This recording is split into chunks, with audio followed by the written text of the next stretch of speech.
This is Coach Craig, and you're listening to the Dynasty Hotseat.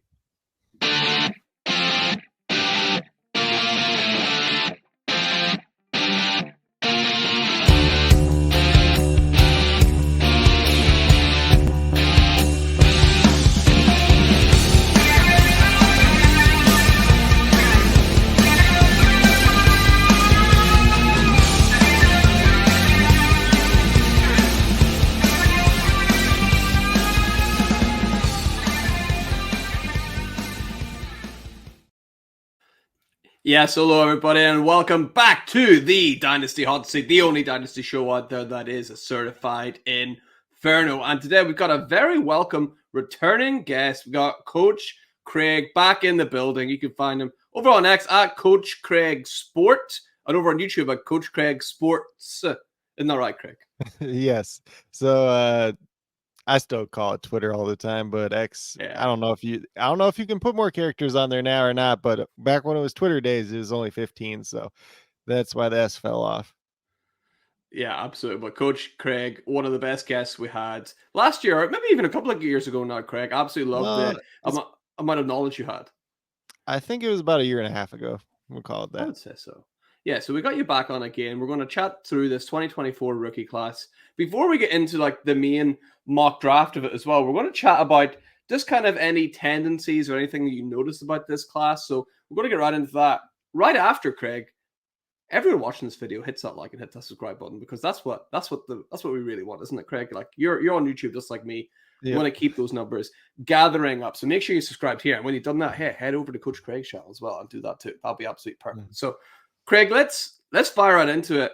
What do you notice about this class? What kind of stands out in general about the 24 rookies? I think one of the biggest things is just the number of guys that went back to school this year too. I think that's a big thing. And obviously with NIL, you're seeing more guys go back and just get that money. And like, if they're, because here's the thing, they can go out and they can kind of get feelers. And it's like, okay, well, I don't like that I'm projected to be a 3rd round pick. I'm going to come back and try to be like a 1st round pick or a 2nd round pick next year. And I'll get my money while I'm at school and then try to improve my draft stock. Sometimes that's going to pan out. Sometimes it's not. So it's just an interesting, like a lot of those guys you look at, like especially the 2 Ohio State guys, Travion Henderson, Emeka Buka, both going back. That was kind of a big blow to this class just in general. And then you've seen a lot, like this could have been a really deep quarterback class too. Just based on the guys, but there's a lot of guys that did go back to school this year too. I thought, before Michigan made their big run, I thought there was a chance McCarthy would go back to school too, but obviously making the big run and everything else like that kind of propelled him into this. So it's just kind of interesting in general. I think overall, when you talk like NFL standpoint, it's a really good class, but when you talk fantasy, I think it's kind of lacking a little bit more than we probably would have assumed going into the year at least. Yeah, so the Travion Henderson decision, that came after the news that Quinshon Judkins had also transferred, right? That's an odd decision, but I think you're right. It's just getting the money, right? Yeah, I mean it's interesting. I mean, some of these guys too, like say the Ohio State, they're like they haven't won in a couple of years. They haven't gone really far in a couple of years. Yeah. They haven't beat Michigan in 3 years. So like some of these guys kind of like, are they going back for the money? Or are they going back for kind of some of like, just the standing and everything else like that too? There's a lot of factors that go into it too. And then you see obviously like their quarterback transfers away at the same time over to Syracuse now. So it's just it's very, very interesting college football right now, the impact that NIL and the transfer portal is having. Yeah. Because guys are just going wherever now. And then like you had all these extra years of eligibility too with the COVID years, which we're pretty much getting towards the end of that, which I think it'd be like a year. And then you'll just kind of have like a couple odd cases here and there. Otherwise, there's some guy like from Miami. He's like a 9th year senior now because he's had so many medical red shirts in the transfer year and the COVID year and everything. But yeah, he's like 26 going on 27 or something like that. He's like that movie Van Wilder, right? Where Ryan Reynolds just like stays in college the entire time, right? That's him. Yeah. Hopefully he has his doctorate by the time this is all done, I guess. Yeah, let's hope so. Absolutely. But yeah, that is really good observation about this class. Hopefully that means good things for the 2025 class. But these guys, you might just see a rolling stone effect here where this just keeps happening with the money, right? Mm-hmm. Yeah, so with that being said, Craig, let's go ahead and let's dive into this mock draft then. Craig, you've got pick 1, 2, 3, 4, 5. You got the whole lot. So starting off, well, if only, right? I mean, that would be great if you had that in your actual drafts, right? So let's start off with the 1-1. This is Superflex. We're not rolling with the tight end premium. It is Superflex rookie mock draft. Who goes at 1-1 in your opinion? So oddly enough that you said that, I like all these picks. There was one draft a couple years ago where I owned like 11 out of the first 18 picks or something like that. So Nice. what was that? The draft of like Jalen Waddle and all those guys. So it was a pretty good draft to have it too. Yeah. I didn't have like the first couple picks, but then like after that, I pretty much had all of them just based on the way I had traded ahead of time. But sometimes Must be it's a good. hell of a team now. Yeah, this year might not be that year, unless you got the top end heavy picks. But uh, so for me, like it's still probably Caleb Williams 1-1, like unless Yeah. you just go set at quarterback. I think there's a lot of question marks, like long term for him. Mm-hmm. Kind of, he's just a different character too. Like, if you believe everything he's kind of said, he only wants to go to certain teams. He wants like ownership in a team and all this stuff too. It's like, yeah, you're a good prospect, you're a good quarterback, but like at the end of the day, how's this all going to pan out too? Like, there's situations that could go really wrong. But at the end of the day, you have to take the upside, and then he does have the rushing upside too as well. So for our fantasy purposes, it's going to look pretty good, even if it doesn't pan out at the NFL level, more likely than not. And plus, with a big name, you could always probably trade him either way. Yeah, some of that stuff I was reading, I was just thinking, it's like, did those words like come out of his mouth, or is this kind of like sort of a smear campaign against him? Because I've seen certain things like saying absolutely will not play for Chicago Bears. It's like there's no way he come out and said that, but it has been done before, right? Yeah, Eli did it. Yeah. I mean, John Elway did it too, so it's been done before. But yeah, it just seems like not the best PR decision in today's climate, right? yeah, and well, there was like some talk that like he'd even go back to USC, just take the NIL money if he like a team got towards the top that he didn't want to go to. So either he's okay with going to the Bears, or he thinks somebody else is going to trade up for that pick that he wants to play for. We'll see, I guess. Yeah, I think it's going to be interesting. I think Washington might be in play to trade up to 1 and just take him at 1. I think that's there. I think. Yeah. It'll be interesting to see now that they actually hired a coach today. So yeah, it's going to be real interesting to see where Caleb ends up. But for now, he's certainly ended up at the 1-1 in our rookie mock draft boards and going right after him. This seems to be a bit of contention here for a lot of people. For me personally, I don't think it's a particularly hard pick, but I'll go with you, Craig. Who are you going with? Yeah. Pick number 2. So for like my groupings, my tiers, I have Caleb Williams, Marvin Harrison, tier 1. That's it. Yeah. Those two guys. So Marvin Harrison, it's not too much to say here. He's one of the better wide receiver prospects that's come out in a while. Obviously, his dad is a Hall of Famer. Yeah. He's built more like Julio Jones than his dad, actually. Yeah. His dad was kind of scrawny when you think about it. So he's just kind of proven that he can do everything at the same time, too. So there's not too many questions there. He's going to end up on a team where he's probably even going to be the one right away, too, just kind of depending on where he lands. But it's going to be, one of the first couple picks of the actual NFL draft, too, as well. Yeah, I feel like with Marvin Harrison, we're kind of where we were last year with Bijan Robinson, where everybody's just like, yeah, he's awesome. Not much else to say. Like, there's not too many negatives, really. Mm-hmm. It's just like, you know what you're getting pretty much. Like, there's not too much that can go wrong. It's like, it's probably the safest pick you can make in the draft. Like, even if you want to take him number 1 overall. Yeah, that is exactly where I am with you as well, Craig. I got Caleb and Marvin Harrison in that tier 1 tier, just those two. And then I've got, tier break going forward with the other. So I'm happy if you take Marvin there. I'm happy if you take Caleb Williams there at 1 as well. So we're so far in full agreement here. So let's fire on to pick number 3. Who are you going with the third pick from these rookies? So the third pick is a guy that I have essentially that's in his own tier here. So this is kind of the way that I'm grouping it. Is Caleb Williams, Marvin Harrison in the first tier. Malik Neighbors is the guy here, though. So he is essentially, in my mind, the second best wide receiver in the draft. Yeah. I don't think he's quite as good as Marvin Harrison or quite as safe. Let's just put it that way. I think the upside with him, maybe he ends up being better like long term or for fantasy. Mm-hmm. But he's just a really good wide receiver in his own right. He's able to play, out wide in the slot. He can do things after the catch. There's not too much that he can't really do. And, it was really highlighted in LSU's offense, and they had two very good wide receivers. They had a quarterback that benefited quite a bit from that, but that's a story that we'll get to a little bit later as well. Yeah, I think with Neighbors, it wouldn't shock me at all if actually in his rookie year, Neighbors ends up outscoring a guy like Marvin Harrison Jr. But I think in the long run, Harrison Jr. will become the better, dynasty prospect. That's why we're taking him above. But Neighbors is just that lightning in a bottle player that I don't really see. I know it's becoming more and more common, Craig, that rookies come in and they produce right away. But I think Neighbors is going to be another one of those guys like from LSU that comes in and produces right away. Do you agree?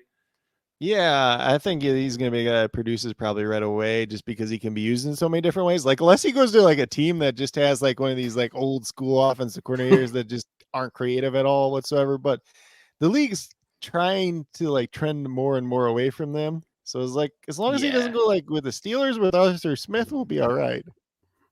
Yeah, I think that's the Steelers, that's interesting because I used to think Steelers is like this amazing wide receiver factory, and now everyone's just like, like let's maybe just avoid that at all costs. I mean, a lot of that you gotta give credit to some of the offensive coordinators they had over the years, Todd Haley and Yeah, whatnot. And then obviously when Big Ben was there, he was a big part of that too. So true. Yeah, Kenny Pickett's not helping out too many people. Not that he's going to be the starter there next year. Who knows what's going on? But yeah, I love that pick of who Neighbors knows? in there. So Neighbors is in a. He said is in a tier. How many people are in this next tier for you? Is Neighbors on his own? Uh, Did you say?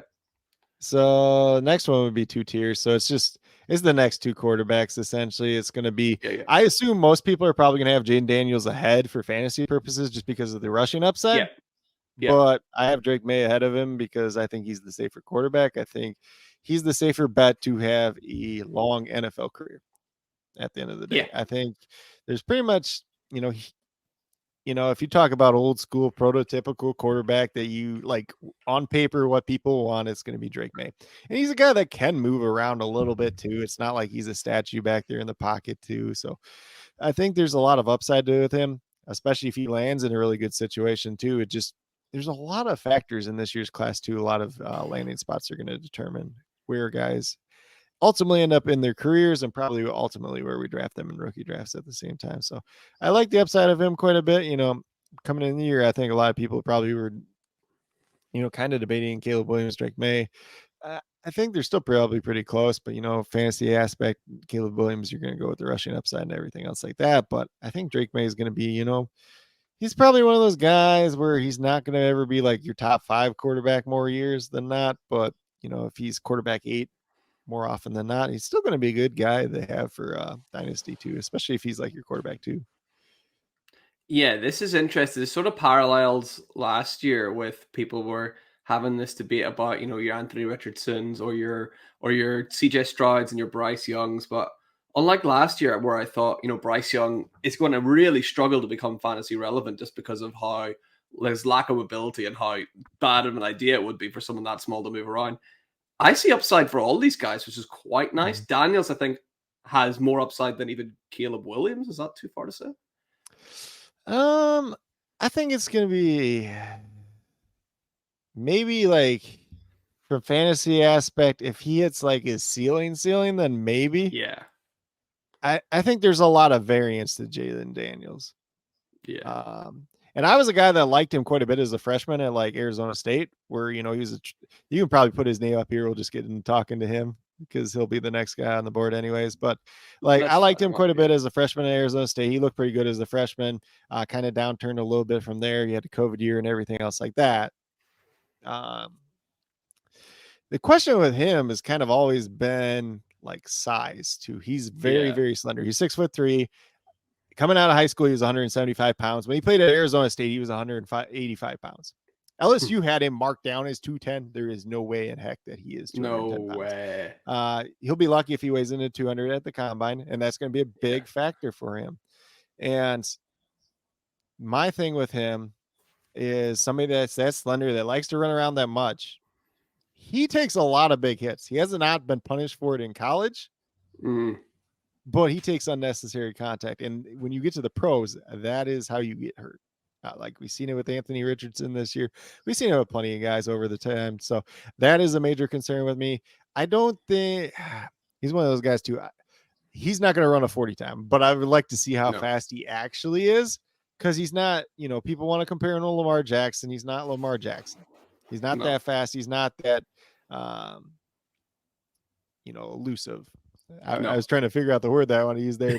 But so he's not that. He's not as fast as Justin Fields or anything else like that. He's still going to be faster than most quarterbacks in the league. If he ran, 40 time, I expect to be like probably 4.5-ish, 4.48 or something like that. So it's still going to be quicker than most quarterbacks, but I think people might be overselling the rushing upside a little bit at the end of the day. Obviously, it depends on where he lands too, but I think, at the end of the day, I think a big thing for him is going to be the size. How much weight can he actually put on? Because if you've been 175, 185, and I don't care what LSU says if you're 210 or not, but because you're not 210, but if you've been that size, pretty much like we're talking going on 6-7 years now at this point, can you actually put on more weight at that point? So for me personally, I think all these people want to compare him to all these different players. He, in my mind, compares kind of like Robert Griffin III, but Robert Griffin III was a better prospect in my opinion. Yeah, that's a good quote. So kind of the big year is kind of what's bolting him up. I think draft capital is going to be very interesting to see where he actually goes. Is he a guy that goes top 5, or is that kind of overplayed? Does he go top 10? Is that overplayed? Top 15? Like in my mind, if I was a team, it'd be like 20 to 25 is where I'd be comfortable. But obviously quarterbacks always get pushed up. I thought maybe this year would be kind of that interesting year where we had such quarterback depth that maybe teams don't force the need as much. It's still better and it's still deeper than most years, but it's not as good as we kind of hoped it would be at one point in time too. So obviously, like at one point we thought maybe Shadur Sanders would come out, and then it was like announced pretty early on he wouldn't be. Riley Leonard out of Duke's a guy that I really liked. He unfortunately got an ankle injury, a couple other injuries this year too. If he had a nice full season as his second year as a full-time starter, he would have been a very interesting guy. Probably would have been a day 2 pick that, raises some more questions for different guys too. So you lost a little bit of that depth. So now it's like, does your Jaden Daniels go top 10? Does some of these other guys that will be kind of mentioning towards the end, how high does JJ McCarthy, Bo Nix, Michael Penix go? Because the depth isn't there as much. There's still probably a good need at quarterback, but some of these guys probably ultimately end up getting overdrafted. You get the back end of the first round too, you get that team option at the very end. So a lot of different factors there, but I like Daniels to an extent. I think he's probably a little bit overhyped in a way, just based on what the rushing upside might actually ultimately end up being. The size concerns, durability is going to be a big thing with that. He hasn't really been hurt in college, but when you take all these hits that you don't really need to take, and you're at the NFL level, bigger, faster, stronger, it's probably going to add up over time. And I do kind of wonder in a way if he's kind of a little bit of a product of the system too at LSU. Like he was good at Arizona State, don't get me wrong, but like LSU was really propped up. And a lot of it was scheming Malik Neighbors, Brian Thomas open. He's making his first or second read. That's it, or take off. And watching some of the film, I have concerns that sometimes it takes him a while to progress through things. So when he gets to the NFL level, what's that going to look like? So I don't know. And you've seen guys too at the NFL level. Some guys will struggle with that just because they take so long to read the field. Justin Fields is a perfect example because he just takes so long. He holds on the ball longer. He takes sacks.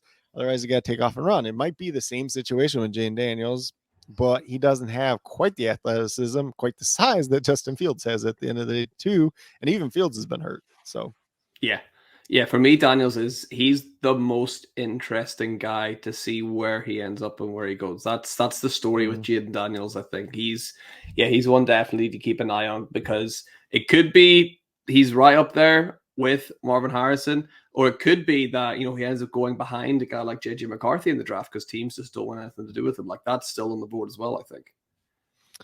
Yeah, it's a very interesting thing. He was in college for 5 years, but at the end of the day, he's still pretty young for being a 5-year guy. True. So I Yeah. think he either just turned 23 or he's about to turn 23 right before the draft. I can't remember off the top of my head. So Yeah, that's at he's got least time. promising. That's at Yeah, least promising. Like definitely. you look at like last year, like Will Levis was already 24 at the time of the draft. Yeah, but he's young. He's eating rotten banana skins and mayo. That's keeping him young. That's Yeah. like He's he's a like 2 young years 24 older year than old. Sam Howell. So Yeah, that's true. Yeah. So we've chatted loads about Jaden Daniels now. So he's locked in at 5. Who you going with after Jaden Daniels at pick number 6? So 6 is my next tier. There's like 3 players here that I consider Mm-hmm. in the collaborative article that we picked. I actually picked the 106 pick to have here. In that Ooh. article, I picked Brock Bowers because I felt like it was just kind of the safe pick. But Yeah. like it's between Brock Bowers, Roma Dunze, and Troy Franklin. So they're actually the top 3 guys there on the screen, Yeah. which is kind of interesting because in like that article and a lot of mocks I've seen lately, Troy Franklin's fallen to like 110, which is just ridiculous to me. If that's Yeah. happening, I'll just take it every single day of the week. Yeah. We'll just put Troy Franklin up first though, because Nice. I Put some I think respect in Troy Franklin's name. Yeah. I think he's the most interesting wide receiver prospect in this year's class based Mm-hmm. on like kind of where he lands, just because he has so many different skill sets. He's that deep threat. He's the speed guy, great ball tracking ability. He's got, Great.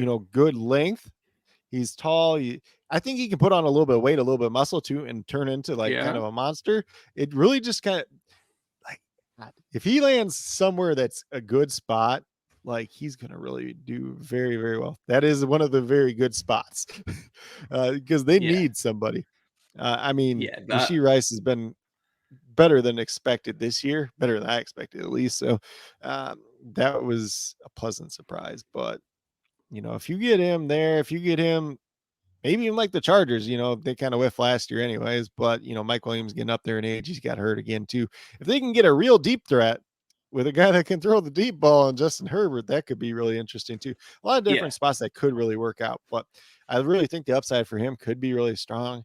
I don't know if there's a real good comparison to compare it to, but some of these other guys that we'll talk about a little bit later, they might be a little bit safer, but I like the upside of him. Obviously, he really showed out this year at Oregon too, Yeah. with Bo Nix there. So Yeah. He looked there's not too much else brilliant I at can really Oregon. say about that. He's just a guy that's got good size. He's got good size. He's got good speed.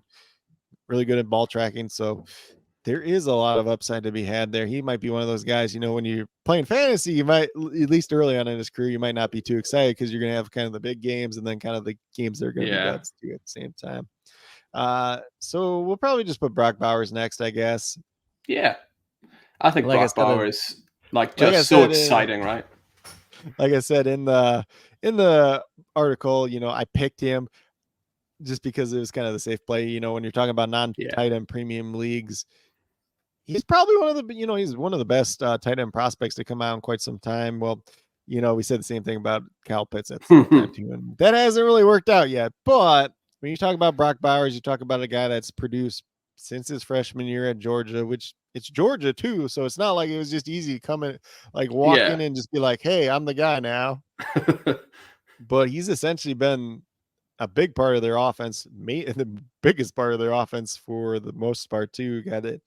Has been involved in a lot of different ways, end around screens, everything you can name it. Kind of one question about him is how big can he actually get to, and how do Mhm. NFL teams actually use him? I think he's a guy that's going to be really good. Just unless he ends up like in a really bad spot where they just don't use him right. So that is kind of like the one concern with him. If you're talking in tight end premium leagues, he might even go like if you're looking at this, he might just go after neighbors. Like that's Yeah. how high he could go. Like he could walk in and be like a top 5 dynasty tight end right away if he's in the right situation, which we'll see where that is. But I don't even know where the best spot would be. But like I want to say Cincinnati, but then it's like every time like we hype up a tight end to go to Cincinnati, Yeah. it doesn't pan out in anything. So, but even if the Chargers took him, could be pretty interesting there too. You know, That's where I was thinking as well, Craig. especially Yeah. especially as Keenan Allen ages out, which Yeah. you can take over that middle of the field role. Even if you want to use Bowers in the slot after Keenan Allen's gone, that's a different way that you can do it too. And I don't think I can't even remember if they hired an offensive coordinator yet, but that'd be a difference. That's another story for a different day. I'd have to look, but Yeah. uh, That would be my like dream landing spot for him. Like the Chargers are kind of prime there, looking at Neighbors and looking at Bowers, and I think if one of the two goes there, that's really exciting to pair them up with Justin Herbert for sure. So yeah, Bowers at 7, even a non-tie-in Premium League shows you what kind of an asset he could be. And you mentioned the third guy in this tier is Rome Odunze. Is that who you're going to go with next? yeah, that'll be the next guy. I think he's just kind of one of those solid guys that he's pretty safe, honestly. So. Yeah. And he even improved and refined his game over the last year at Washington. Everything's kind of gotten a little bit better too. So, like the top 4 wide receivers, I feel pretty good about just in general in this class too. I feel like they're pretty safe. Troy Franklin might have like the lowest downside, but he's got a pretty good upside at the same time too as well. Ultimately, a lot of landing spots are going to determine things too, but I can't really say like anything bad about a Dunze. He's just one of those guys. Like he's just the guy that's going to go out there and he's going to be like a solid guy.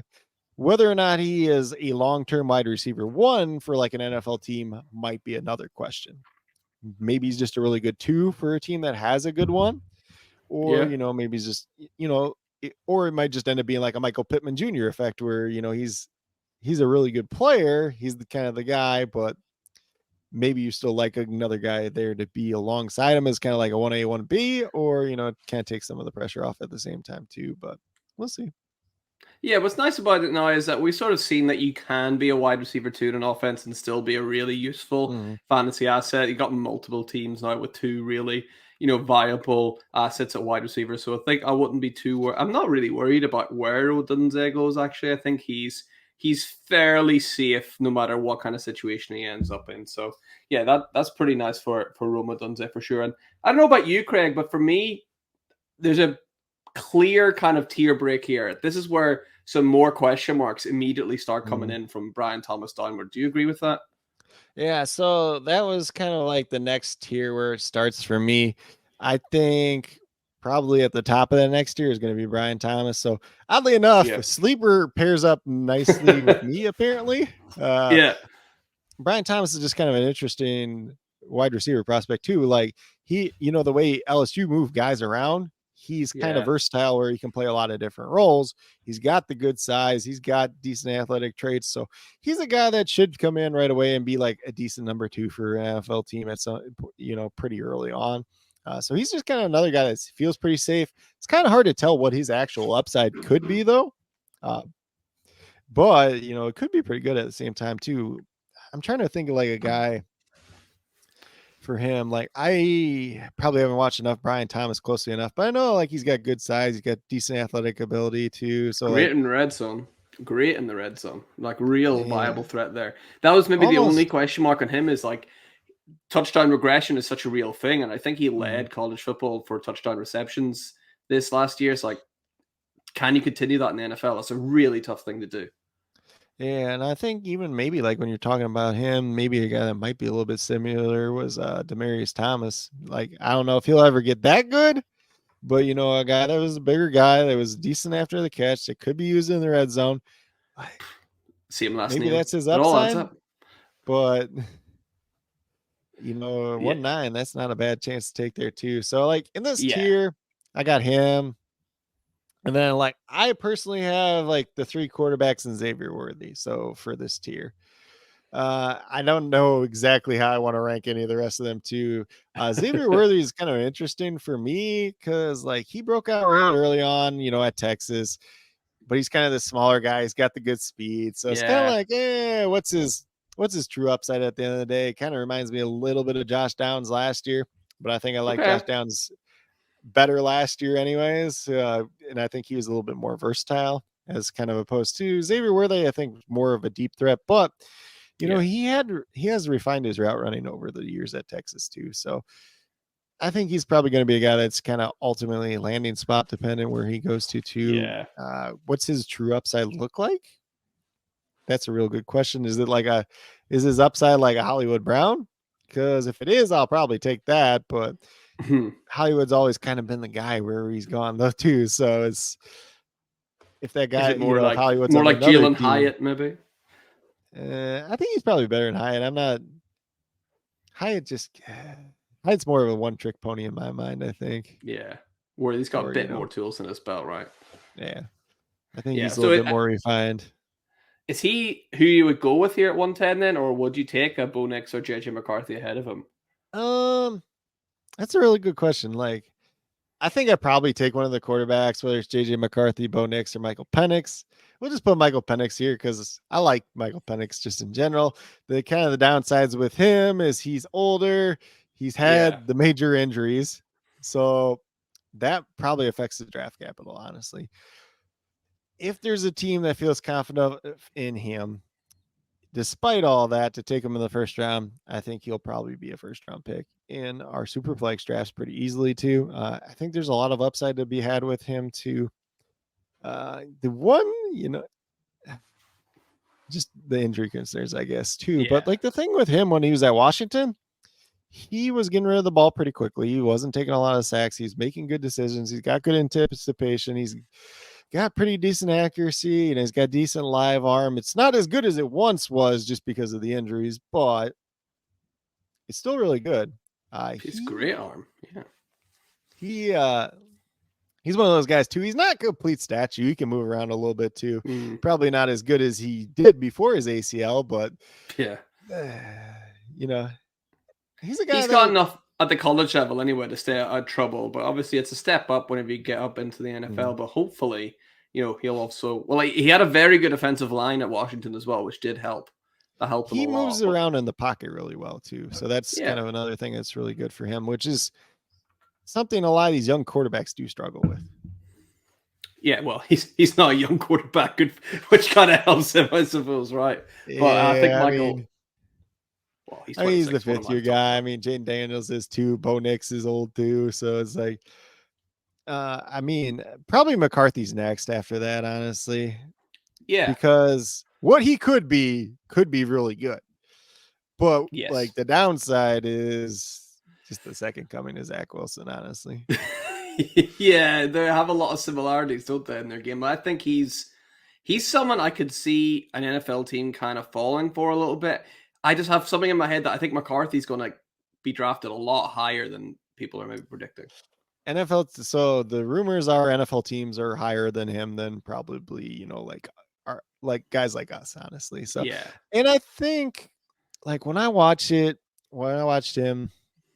at times this year too, it's just like there's so much good that could be there, but at the same time, there's a lot that needs to be refined still. So I think some of his footwork still needs to be refined.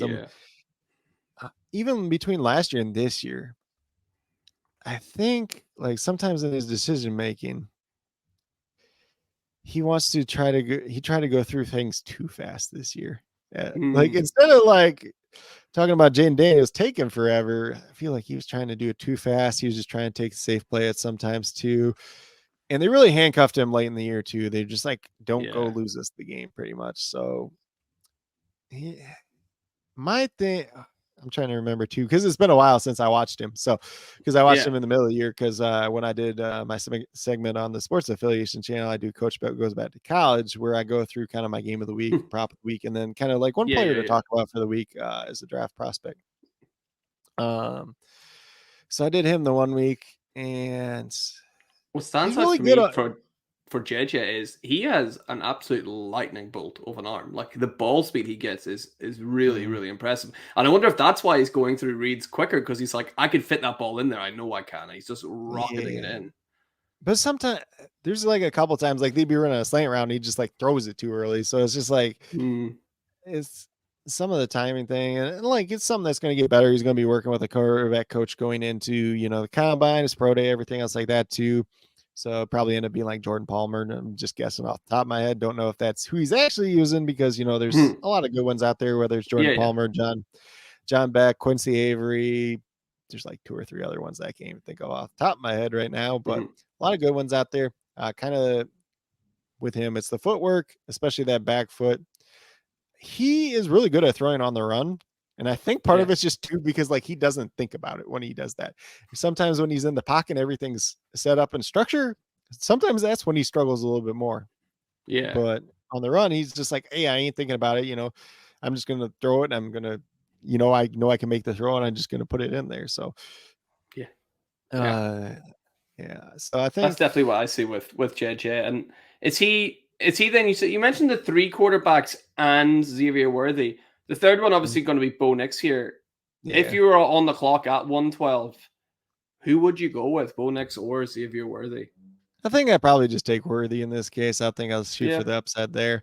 Unless I was like if I'm like a really quarterback needy team or something like that. But I think we talked enough about Worthy earlier too. It's just, I think so. The speed, the deep threat. He's got a little bit more refinement in his game over the years. Although it seems like I think that first year was kind of almost his best year in a way, but it definitely was. Yeah. I think so. But they brought in a lot of other wide receivers too over the years too to kind of compete there for targets at Texas, and then obviously Jatavion Sanders at tight end, kind of making his own way there too. So good. Yeah, I thought Texas had a funny distribution of their pass. Like Adonai Mitchell was really underused. I thought Xavier Worthy probably could have got a few more targets, but then they had Brooks at running back, who was just an absolute demon for most of the season before he got injured. So that was quite useful to lean on. And he was blocked like he's like one of the best running backs in this year's class, and he was literally blocked by Bijan and Roschon last year. Like he barely played at all, like barely got any carries. Yeah, he's good. He's like an underlying guy for this year. I think. I know the injury is concerning, but I'm going to pick up a couple of Brooks. I think because he's talented enough to. If he was fit for the rest of the season, I think we'd see him sniffing around the start of the second round for sure. Yeah, I think. Let's see. I'm trying to think of where I got him because like I got some guys here, and then it's like this big clump where there's just a bunch of running backs there. So like like for example, like we'll just say Bo Nix is like the last guy that probably be here too. Like he's a really interesting guy too. Yeah. Because like I think Bo Nix got too much flack when he was at Auburn, honestly. He did. When he was a freshman, he played really well. Okay, but what people don't understand is after his freshman year, they lost 4 offensive linemen. And everything was his fault somehow. When he was running around for his life with 4 offensive linemen that have never played a snap like in the SEC before. Like it was I'm trying to remember who all the offensive linemen were they lost. They lost Jack Driscoll, who ended up, I believe, on the Eagles. Prince Wangmu, something. I can't remember his second last name, but he's been around for a little while. He's on the Chiefs now. And then like 2 other guys. So it's like one of them graduated, the other one ended up on an NFL team, but it's just like it was too much. And then like I know once upon a time, this is getting a little bit off track, but like everybody was obsessed and thought Seth Williams was the greatest guy ever at wide receiver because he had like really awesome highlights. But if you watched him on a down-to-down basis, he was terrible. And there was like one game he dropped 6 passes that Bo Nix hit him right in the chest. Like, but somehow that was Bo Nix's fault, people would say. And then like the coaching staff didn't do him any favors there. Went to Oregon. He's definitely improved. He's a guy that does have a lot of good skill sets. I think there's still probably more that needs to be worked on too. I think he's probably ultimately like a 2nd round pick in the NFL draft, though, unless some team really wants him at the end of the 1st round. He's the guy I see sitting in the green room looking sad in the 1st round. That's who I picture. I see Bo Nix. It'll be interesting to see if he's in the green room or not. Then I guess in that situation, I think there's enough talented players like across the board that maybe you don't need to get into that situation too. Hopefully not for him. Invite like 20 guys usually, but let's hope they don't invite him if he's not going to get drafted in the 1st round. That'd be sad. Well, Coach, we're doing good for time here. How about we speed run through the rest of the 2nd round and see who we can get? So, do you want to give me rapid fire 3 names, or you can give me tiers and I'll lock them all in and then we can chat about them? Yeah, so I think so like here's the next tier. So, Keon Coleman's there for Florida State, but like he's a hard one for me because it's like this big raw athlete, and people really want him to be like this guy, and I'm not sure that he's it. But like we also saw the same thing with DK Metcalf, where people wanted him to be that guy, and it's like, was he it? But he landed in the perfect situation in Seattle. They only asked him to do what he was actually good at too. Yeah, I think Keon Coleman is like a really good athlete. I think DK Metcalf is like a generationally good athlete. I think there's differences there. Coleman, I'm not a fan of. I think he wins in the wrong ways. Like I don't think the way he wins will translate across to the NFL that way. But I mean, coaches are great. Coaches can fix things. You never know what's going to happen. So I think there's definitely opportunity there for him to improve for sure. And he's got all the raw talents. But I mean, let's be honest, so do most of these guys. Yeah, he's one of those guys that's just like, if he lands in the right situation, it could be really good. But it's Mhm. like, but he's one of those guys too. Like, it's like if he lands on one of those teams that we think like, oh, if a wide receiver goes here, he's going to be great. He's also one of those guys that just get Yeah. overdrafted. Like, I wouldn't be surprised. Like, let's just say he like randomly goes to the Chiefs or something, and like people start drafting him at like 1-6, 1-7. I wouldn't be surprised if people do that, but I think that's Like probably a the mistake Quentin at that Johnson point. effect. Yeah. Yeah. Uh, So we got Coleman in there. Is he on a tier in his own, do you think, or have you got other people in the same tier as him? No, I think there's other guys in this tier, but it's just like for me, this is kind of like where the running backs start. So Yeah. I got Braylon Allen, I got Trey Benson, I got Bucky Irving, I got Blake Corum, I got Jonathan Brooks. Kind of take Nice. your pick, take your poison to whoever you want to pick out of those five. Like it's kind of like flavor of the week, flavor of the month, whatever you want there. Yeah. Did you have the all in a row? So let's go through them again. So you had Braylon Allen, you Braylon had Allen, Trey Bucky Irving. Benson, Yeah. Bucky Irving. Bucky Irving, Blake Corum, and Jonathan Brooks. It really don't matter what order, honestly, because it's like one of those things, like they're all going to be pretty similar at the end of the day. I think there's a lot of running backs that they're just going to be in big clumps, and it's kind of like, Yeah. okay, so who lands in the decent situation? And like me personally, the way I play Dynasty is like, as soon as one of these running backs look like they're going to be something, and we know they're not going to be something long term, you just flip them. Yeah, absolutely. But I think this is real interesting. The running back landscape, I don't think is really going to take shape until after the draft. Mm-hmm. Because you imagine someone like a Braylon Allen gets drafted by the Ravens. What's that going to do to like his draft capital in dynasty leagues? He's going to rocket up, right? Mm-hmm. Yeah, or he's an interesting guy though, because like he's the guy that should be the best of this group, probably just based on his college Yeah, production and everything. Like the dude's a freak of nature, and he's still only like I don't even know if he's he nine. turned 20 yet.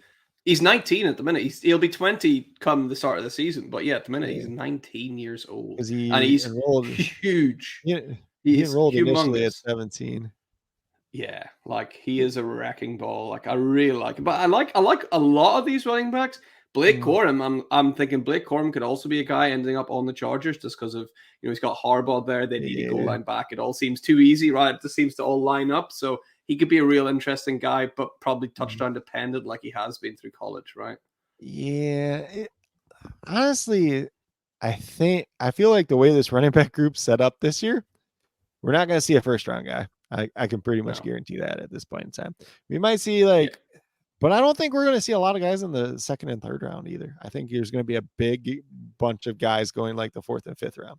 And those guys are Yeah. probably going to end up being all right too. But like the way the NFL is trending with 17 games, there's a lot more committees just in general too. I think a lot of these guys are just going to end up in committees.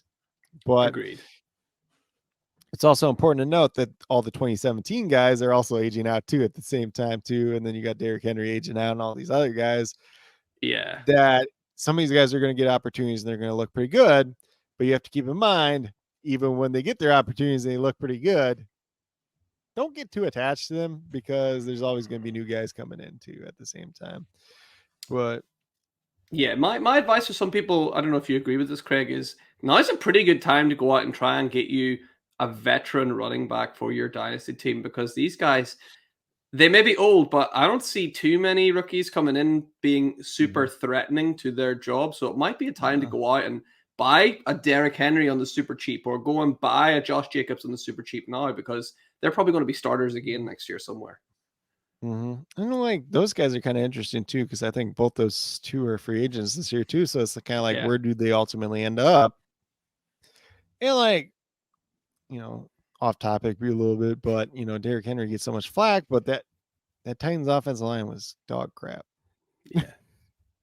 Yeah. That And he might was be one still of the running. worst Was he offensive running back lines I've nine? seen. I think he was running back 9 in the year as well. It's not like he had a terrible year. So yeah, with a Yeah. terrible offensive line, he was running back 9, I think. So Yeah, there's still some juice but left to squeeze out of King Henry. I think even like just like going through these running backs real quick, like Braylon Allen, he's got the college production, doesn't really have much pass catching upside that we know of Yeah. yet. So like he's a guy that could be a workhorse or at least the lead back in the committee. So that makes him a little bit interesting. Trey Benson's a guy that can do a little bit of everything, decent vision, decent contact balance, but I think there's still some questions there with him too. Bucky Irving's a guy that could offer some receiving upside. Like I kind of see most of these guys as committee. Like you talk about Blake Corum. I think Blake Corum is a guy that's going to walk in right away and probably be a part of a committee, but I don't know that he's going to be the lead back.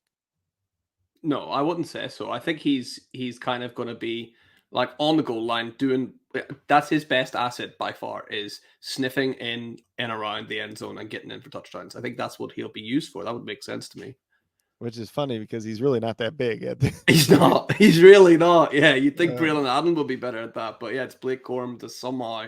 I mean, that Michigan offensive line, that probably has a lot to do with it. So we'll maybe wait and see. They're how pretty good, good, really but like is. I don't think a lot of those guys are going to be highly drafted this year either. So I think Zinter's a really good guard. I think Ladarius Henderson, something like that. He's a tackle, but I think he probably fits better as a guard at the NFL level. So it's like they might have like day 2 and day 3 picks, but I don't think there's any like standout day 1 picks from their offensive line.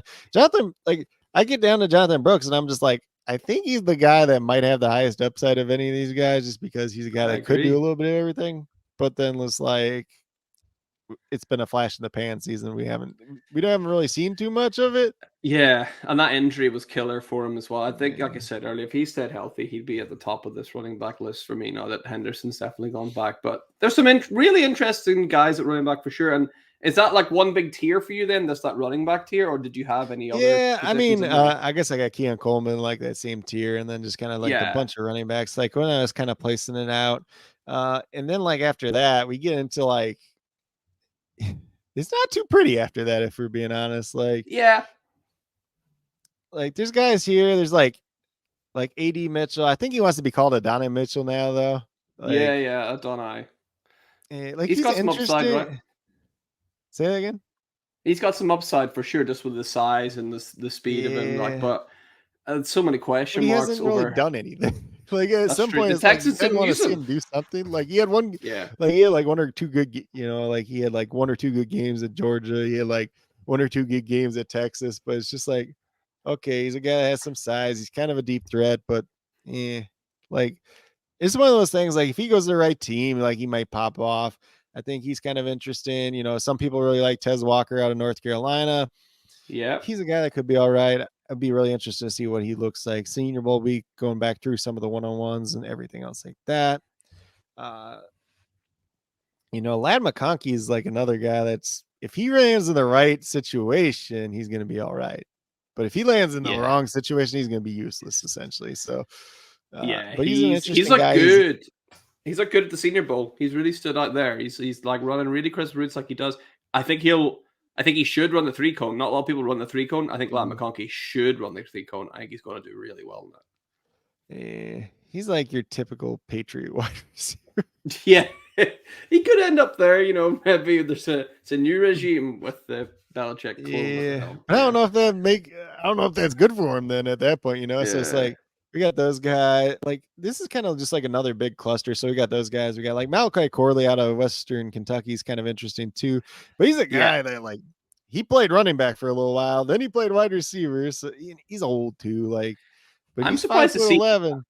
I'm surprised to see him that far up the list. Actually, Corley was a guy I was thinking would be more of like a 3rd, 4th round flyer, but he must have really taken a lot of credit, or he's got a lot of hype from somewhere. I'm shocked to see him like ADP wise ahead of people like Xavier Legette, Ladd McConkey, who I thought would have been a little bit higher. So I think the big thing about it is going to be how he tests though. Like, and what does a team draft him to do? Do they want him to play wide receiver? They want to try to transition him back to running back too. Cause like could do. He's kind of done it before in college. Is it like the Antonio Gibson? Yeah, exactly what I thought. Yeah. Okay. Well, we got loads of people here, Craig. But who would you take? Who's going in? Who's locked in at 2-8? Oh God. We talked about guys like This is This is what this is this is when the this is hot the seat hard starts situation. really. Starts heating up now, Craig. This is why it's called the Yeah, hot because seat, I'm just right? like, okay, so you got like Mitchell, you got Walker, you got Corley, you got Yeah, like I even throw Jatavian Sanders in that bucket too, just kind of depending on where he goes. absolutely. I think the both Washington wide receivers there left are kind of in this collab. Yeah, I'll Polk call and it too. McMillan. Yeah, I like Polk. I think I like McMillan better last year, and then this year he yeah, kind of just played third fiddle. So yeah, uh, and then like then we get down to it, and I'm like, I like Michael Pratt a lot out of Tulane at quarterback. yeah. He's a guy. He just if he lands in the right spot, he's very interesting because he's a guy that can do everything. He can make every throw on the field that he wants to. Hmm. He is mobile enough to make things happen. He is the ultimate leader, the fearless competitor. And that's just like he's just a guy that you want to root for just in general too. And Yeah, he turned Tulane around. Like it wasn't just him, I'm trying to think of the coach's name. Fritz is his last name, but I can't think of his first name right now. can't think of his first name at He all. left now, but I want to say like Wally Fritz or Will Fritz or something like that. But Yeah, yeah, bringing Michael Pratt in was a big turnaround for them. Like there were Power 5 schools trying to get Michael Pratt to transfer and offering him tons of NIL money. So the fact that yeah, he went in the draft probably means he's going day 2, like second round yeah. or You'd think so. early You'd third think he round. would have got information on that, right? That Yeah. he's declaring. So, and then a guy like Spencer Rattler there as well, who maybe isn't the star people thought he was going to be, but yeah, he's there. He's People are that going to project draft him. guy. Yeah. Still, he has to feel like he's forever a project, right? He's just someone Yeah. that's So I mean, at this point, like it's just kind of take whoever you want now at this point. But like that's kind of that next tier would be like AD Mitchell, Jatavian Sanders, Michael Pratt, Jalen yeah. Polk, Tez Walker, Malachi Corley, Lad McConkey, and like Jalen McMillan. Oh, Those would be there. I'll lock some of them in that kind of order. So we've got Eddie Yeah. Mitchell, Jatavian Sanders, Lad McConkey. Where is Lad McConkey? There he is. And then who were your last two? Let's see. Your quarterback, right? Michael You had Pratt's Michael in Pratt, there. and And then the 2 Washington wide receivers, so Polk and McMillan. who would you like to go for, Polk or McMillan? Polk. Let's go Polk. All right. Well, that brings us to the end of our second round, Craig. I've got 2 players I'm dying to ask you about. We've not mentioned them yet, but these are guys that I like the look of, and I'm not sure if anyone else does, but these are 2 guys who I'm looking at in the third kind of round area. So tell me, what do you think about wide receiver Anais Smith? So he's very interesting. Like Yeah. he played really good down the stretch. He was really good for me in props, especially once Yeah. Max Johnson became the starting quarterback for Texas A&M. Because it's like every week him and Max Johnson hit for Yeah. like 6 straight weeks or something like that. It was crazy, but Yeah. I think he's just that he's a gadget guy, honestly. But like he's kind of evolved as a wide receiver because like people like if you don't know, he started off his career as a running back Yeah. when it was, but they had Spiller, they had Achin, and they had him. So it was like, Yeah.